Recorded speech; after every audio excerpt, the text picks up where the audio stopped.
Fun. It's Kristen. So this is part two of this, Kulan Gath takes over the island of Manhattan story.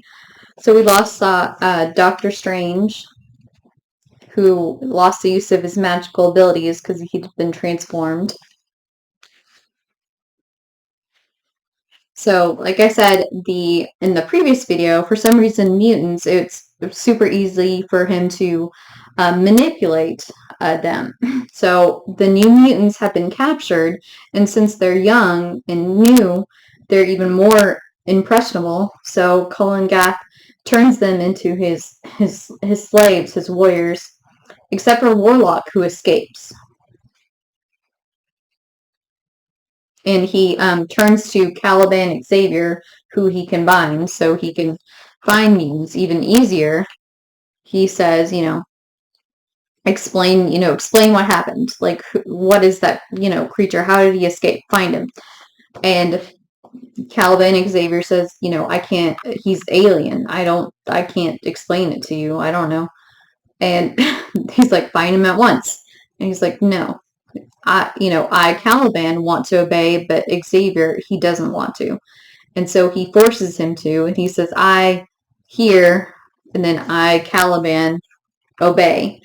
And Selene is, waiting in the wings, basically. And she sees Amara and Rachel, and she saves them from the Morlock guards because Gath has also taken over the Morlocks. Like I said, it's easier for him to corrupt mutants for some reason, which we learned a little bit later. So, because when you go into this, you don't remember really memories of your past or your present life. You basically know who you are, like if you're a hero or a villain, and you know who your friends are, but you don't know like what went on, in the modern world because there is no modern world. This is your world. This is your reality. So they don't know that they just confronted Selene and she just tried to kill them. So basically she, says, I am Lady Selene. And, they don't immediately go, oh, you. Because, of course, remember, Selene tried to kill Rachel in like issue 183. And apparently Selene killed Amara's mother. And so Storm and Callisto have been taken into federal custody because they were found in the water by the military because Valerie Cooper suggested setting up a blockade around the island. And Callisto's a little bit sulky because she's not happy that Storm rescued her and saved her life. Because, like I said, they have a tumultuous history. And so Selene appears to them using Rachel's powers, and she's like, basically explains the situation like, look, I know you guys don't like me, but, I need you guys. Kulan Gath has taken over, and they're like, oh, that's what that is. And I need your help to defeat him. And they're like, well, his spell alters our memory. And she said, well, I can use my magic to alter it enough so that you remember that he's the bad guy and that you remember that I'm your ally. And they're like, okay. And so Callisto tells Storm, like, why are you wasting time? Like, just fly us out of here. And she's like, I don't have my powers anymore. They were taken from me. And this makes Callisto mad because, of course, Storm's a mutant like her. And also because she wants to regain her position as leader of the Morlocks, but not like this. Like Storm as a mere human, if she defeats her as a mere human, that's not the same. That doesn't have the same satisfaction as defeating her as herself. Kind of when like Agatha was facing Rio in the first couple episodes, and Agatha doesn't have any powers. And it would have been super easy for Rio just to, kill her then. But Agatha's like, don't you want me at my best? Don't you want me to try to fight back? So it's kind of what it reminds me of. A more modern example, I guess. So we see Spider-Man trying to, flee. because he's being chased by the New Mutants and the Morlocks. So he goes into this tavern, and you see other members of the Avengers. Starfox, who is a Titan, like Thanos, and his name is Eros. And then we see Wasp, and New Mutants. We see Cannonball, Rain, Wolfsbane, and we see Danny Moonstar. And they also want Illyana, and Captain America says, leave her alone, she's just a girl. And so they get involved in the fight, due to them trying to take Illyana. And then Colossus, who's been turned already, and Sunder, who's like Callisto's, right-hand man sort of thing, they burst through the wall. And what's interesting is, and they never really explain this, okay, so you see Nightcrawler and you see Rogue, and Rogue is green. And we'll talk about that later, like when it happens. So Callisto and Storm go back through the tunnels, the Morlock tunnels, the sewage tunnels, and they're transformed once again.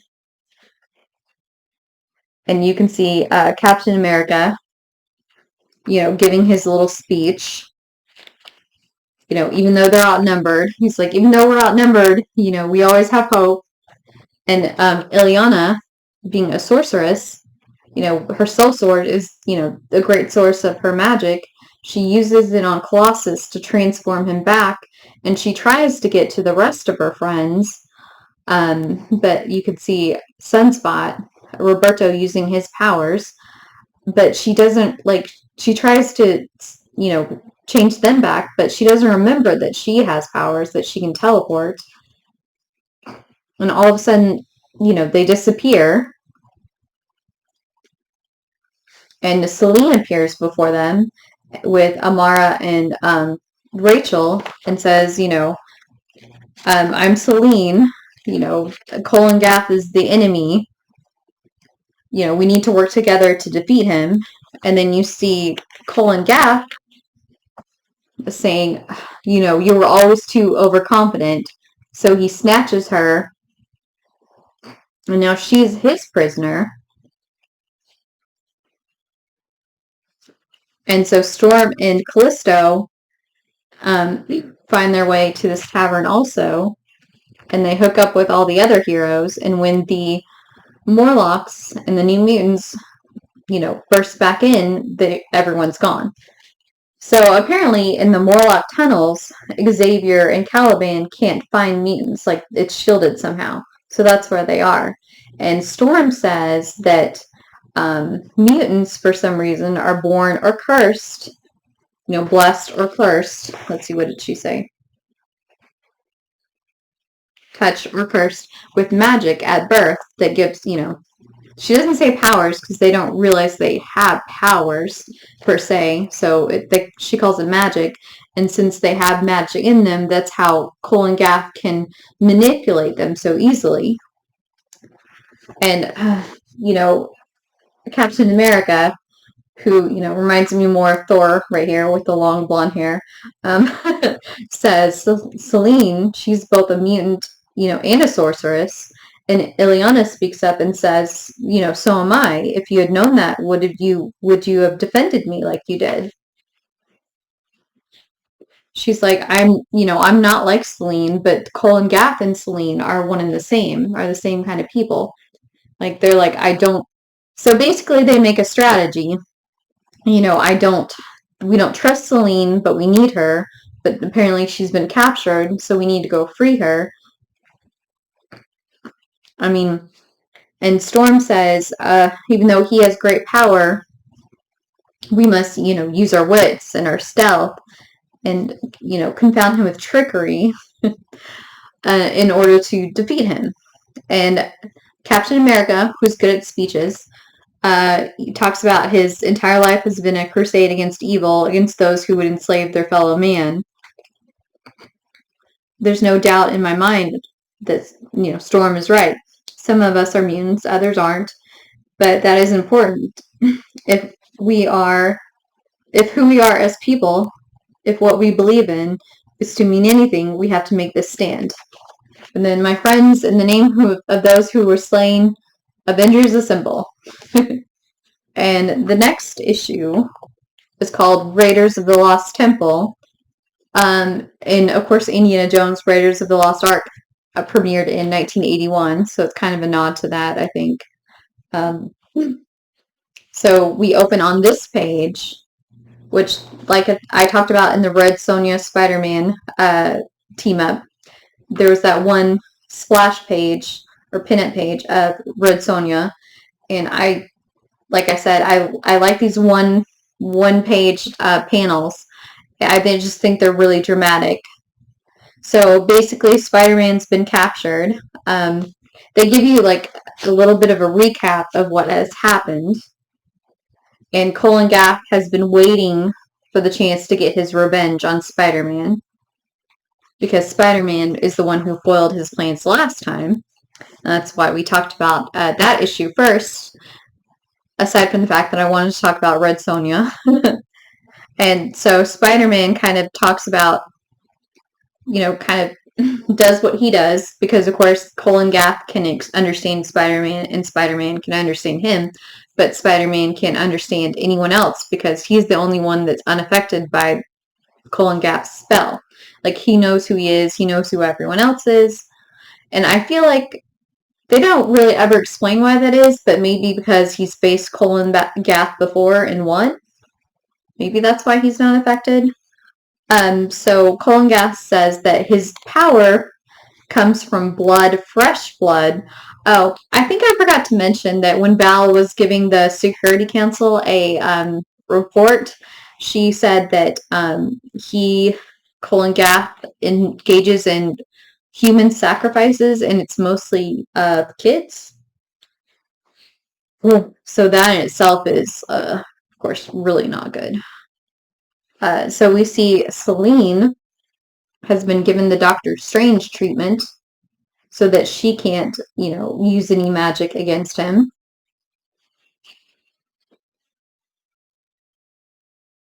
And he's mad at his guards that come back, Sunder and Danny Moonstar, that come back empty-handed. They don't have the rebels.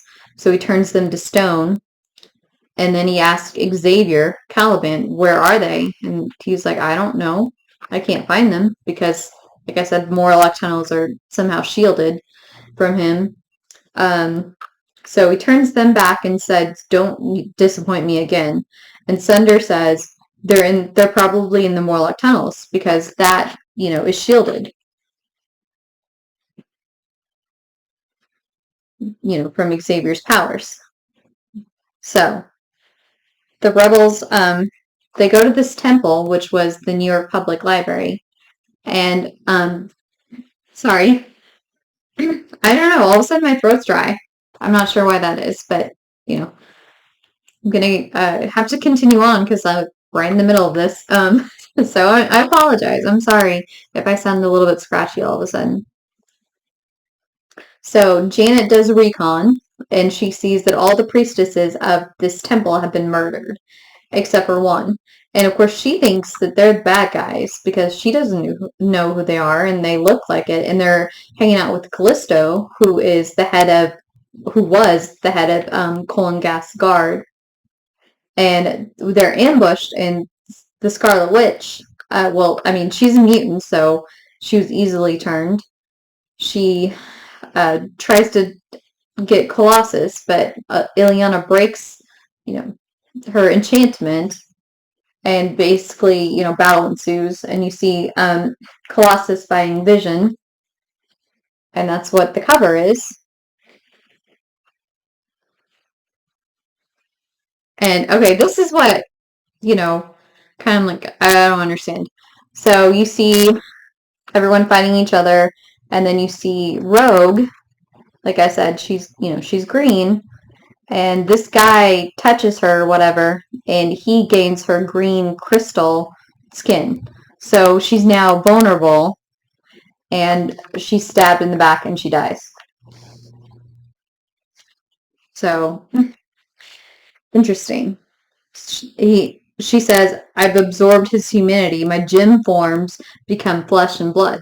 They never really explain why she has a gem form, but maybe it has to do with her absorbing Carol, like Carol's Cree nature. Um, the Kree are green. I don't know. I think I'm reaching here, but maybe that's. Anyway, Storm goes berserk when she sees that Rogue is killed, like berserk, and the Avengers are like, "Oh my gosh, this is the distraction we need. Everyone head out." And Storm's like, "Go while you can." And Warlock sees Storm like just fighting for her life and knowing that she can't defeat all these minions of Gath. So he grabs her and saves her because he remembers. He has his memories because he says, he never knew that Storm could be like this because she usually has such a gentle nature. Apparently, he didn't know about her killing Callisto, stabbing her through the heart.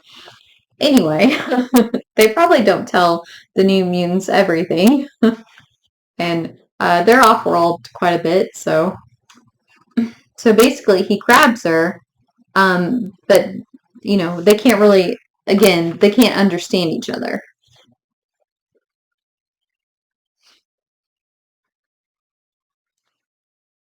So, and Ileana is mad at Amara that she didn't use her power and help them out.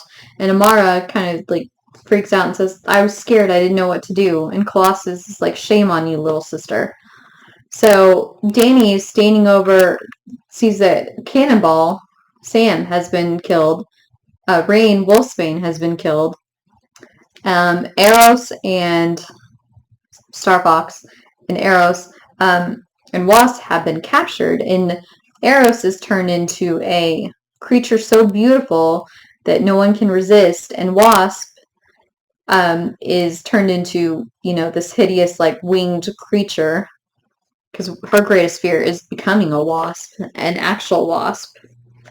And Eros doesn't want to become like his brother Thanos and destroy the world, so he has turned both of them. And so Warlock, since they can't talk and they can't communicate with each other that way, he tries to project some images of Storm, like in the images of the world, and she has seen these images in her own mind, so she knows, they must be true. Um, Otherwise, like, how could he know? And she knows with, like I said, in her heart that it's true because she's seen these in her mind. So the rest of the Avengers that are left, they form a plan, and they're going to go right in the front door. Basically, Colossus and Captain America are pretending to bring Amara and Rachel in as prisoners, and Rachel uses her powers to convince the guards to just, let them in. That don't alert anyone else. Don't just tell them in the morning. It's fine. And Eros and Wasp were following. They kill the guards because they saw what happened. And the rest of them are going through the tunnels, but they're ambushed. And another battle ensues. And what's funny is because Danny can project people's greatest fears, and what Callisto's greatest fear is to become human and to become beautiful. Which is interesting because in Uncanny X-Men, I want to say 250 to 265, somewhere in there, that's what happens. Mask has taken over the Morlocks from Callisto, and Mask changes Callisto's appearance and person into this beautiful woman. I know for sure it's after the Outback era, and I know it's before the Jim Lee like modern era. It's somewhere in there. Like you know, I forgot to look it up. Like I forgot to look through my comics and see which one that is, which issue that happens in. And her and Colossus kind of have a thing, like a flirtation at that point. So Ileana cures Wolfsbane and Danny of the influence. Unfortunately, Callisto stabs and kills Asunder, and before she realizes it, she doesn't have a choice. I mean, she feels really bad about it. And Ileana also frees Sunspot from his influence, from Gath's influence. And you can see Colossus and Vision still locked in this battle.